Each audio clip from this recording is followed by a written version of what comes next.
They shouldn't do that. Well, why not, Jerry? Sounds like the Bob Hope Show. Hey, Dick, Stabile, hold it. This is the Martin and Lewis Show starring those two sensational partners, Bob Hope and Swan Soup.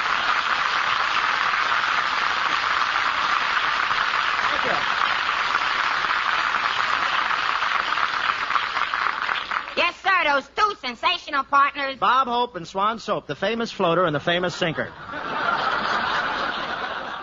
Ladies and gentlemen, I'm here tonight to perform a very pleasant task. As you must know by now, Dean Martin and Jerry Lewis are two young and very talented fellas whom NBC has adopted. I'm sure they'll bring you many hours of top entertainment, and I'm sincerely honored to be here and welcome to the network the handsome, talented, gorgeous voice, Dean Martin. Well, thanks, Bob, for all the wonderful compliments. And his partner, Jerry Lewis. Thanks, Bob. Now, thanks, Bob, for, I don't get no compliments. Jerry, is that any way to talk to Bob after he comes all the way down here to wish us luck? I think it's very swell of him. Oh, it's nothing. I didn't have anything else to do this evening. It's the maid's night off.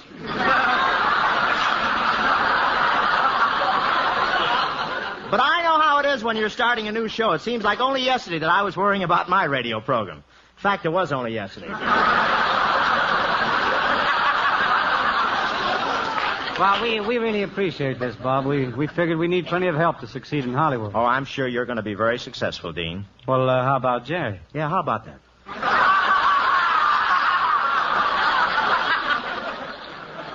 Oh, come on, Mr. Hope.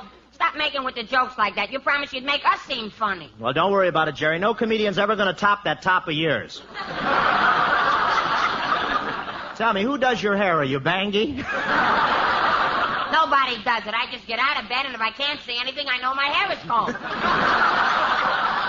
Well, Jerry can't help the way his hair looks, Bob. You see, when his parents found him on the doorstep, they threw him away and raised the Fuller brush sample. Well, that's hair, huh? He looks like the boy with a green Brillo. What's the matter with my hair? It's hair, ain't it? Are you asking or telling? I'm wondering. Well, there's nothing wrong with it, and it's just that you look like you're standing with your back to a high wind. It just grows that way, and I'm not standing with my back to any high wind. On the contrary.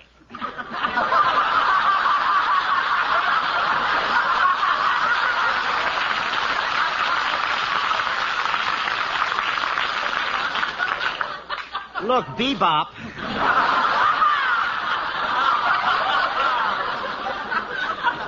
Were you born, or did your mother miss a question on truth or consequences? Listen, what's wrong with it if I happen to like my hair rather short? Rather short. What does the barber use, scissors or sandpaper? Oh, the barber uses scissors, but he works from the inside. And he sings, too, you know. Can I go now? Yeah, anytime.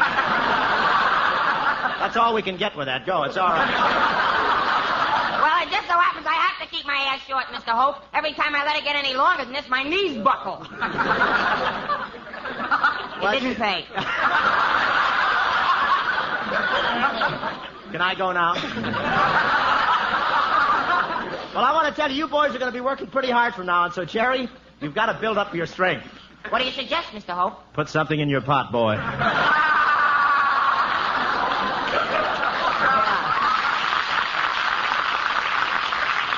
Oh, Jerry will fill out when he gets a little older, Bob. You know, he's not as old as some comedians.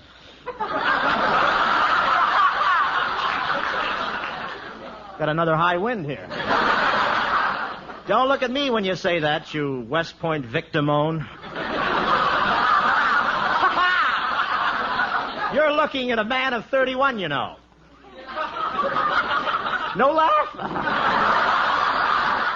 31. 31.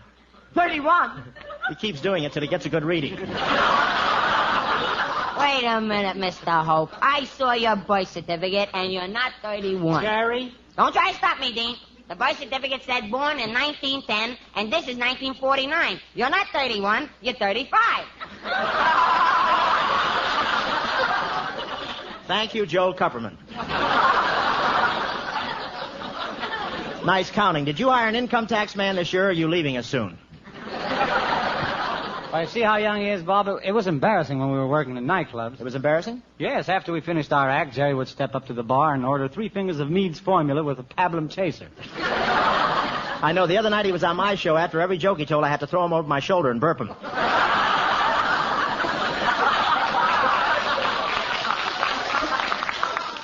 Now listen, you two. It's all right for you to stand there and vituperate my adolescence. But I will have you know that Jerry Lewis is capable of exuding as much sophistry as anyone else.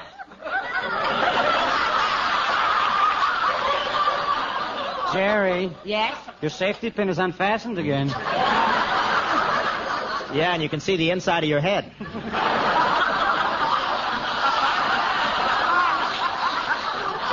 fellas are just jealous because when I go over to Paramount, Jane Russell holds me on her knee. What do you think she holds me? Or? You peaked. You know, Bob, we envy you making pictures with all the big stars. Did you have a hard time getting started in the show business? Hard, Dean? Yeah. You know, one time in New York, I lived for 6 months on nothing but donuts. Every time I'd ask an agent for a job, I'd get so nervous I'd break out in powdered sugar. Fortunately, I had a partner who broke out in cold coffee.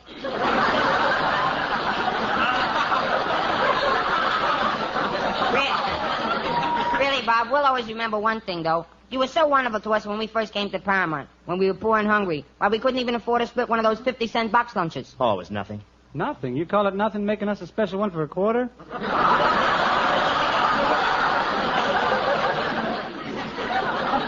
Well, I came out all right. I just used less Swan soap in the salad. Hey, you boys are making a movie now. How do you like acting, Jerry? Oh, it's great, Bob. What scenes I have, what lines I deliver, what emotion I portray. Why, one saying...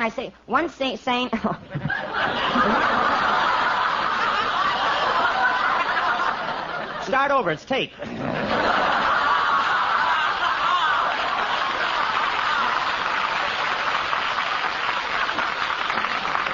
Crosby starts 10 times a night. Go ahead.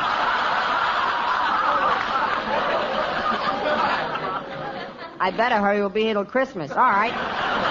Why, yes.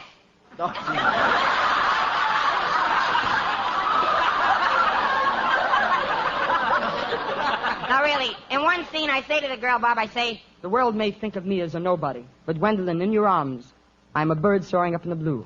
I'm a flower pushing up my head through the soil. I'm a moth floating helplessly into your burning flame. Boy, that's emoting, isn't it? How do you like that, Bob? Hello, Mort.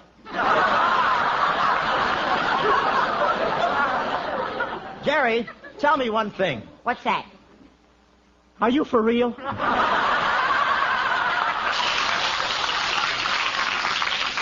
now you just wait a minute, Mr. Hope. That's my line. I don't care if you are Bob Hope. No comedian's supposed to steal another comedian's lines. Okay, Runt. What are you going to do about it? Hello, Mort. Say, Bob, we saw you in a picture. No kidding. With Dorothy Lamour the other night. It must be exciting working with her. Oh, it's nothing really. My Adam's apple ought to stop jumping any day now. How about that scene where Dorothy was dancing the hula? She started out slowly, but when she shifted into second, wow. You should have seen the part they cut out. She was in overdrive. You know, I bet that film is still flopping around on the cutting room floor. Yeah, I get the good one. Yeah.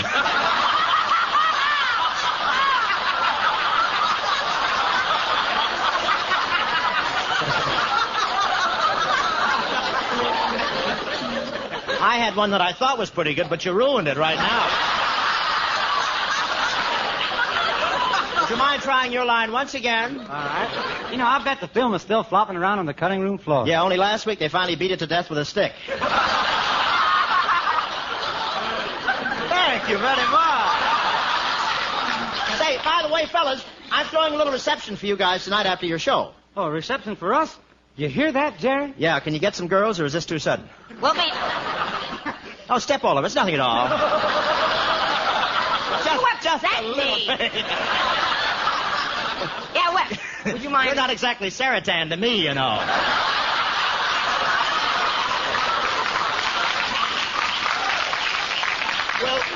Will you please read Lampshade Head? No, I'm sorry. You can cut that line out, too, I guess, too, huh? Yes! Oh, my... We'll be there. Yeah, Bob, the kind of girls we know, nothing's too sudden. Bye.